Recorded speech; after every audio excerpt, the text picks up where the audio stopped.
বক্তব্য, যেটা হচ্ছে আমরা 3টে কেসে আপনারা দেখেছেন 54 দিন থেকে 60 দিনের মধ্যে আমরা ফাঁসি অর্ডার করিয়ে দিয়েছি।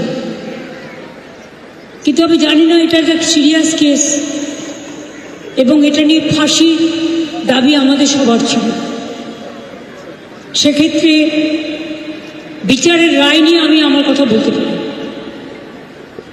আমরা এটাই বলেছিলাম আমাদের হাতে কেসটা থাকলে আমরা কিন্তু অনেক দিন আগেই ফাঁসির অর্ডার দিয়ে দিতে পারতাম, ফাঁসির অর্ডার করে দিতে পারতাম। আমি জানি না কিভাবে লড়াই করেছেন, কি করেছেন, কি যুক্তি, আপনারা তো লয়াররা জানেন। সুতরাং ডিটেলসটা তো আমি জানি না, ডিটেলসটা তো সিবিআই করেছে এবং আমাদের হাত থেকে তো কেসটা ইচ্ছা করে কেড়ে নিয়ে চলে গেল। আমরা তো বলেছিলাম আমরা যদি করতে না পারি তাহলে আপনারা সিবিআইকে দিন, আমার কোনো আপত্তি নেই, কারণ আমরা চাই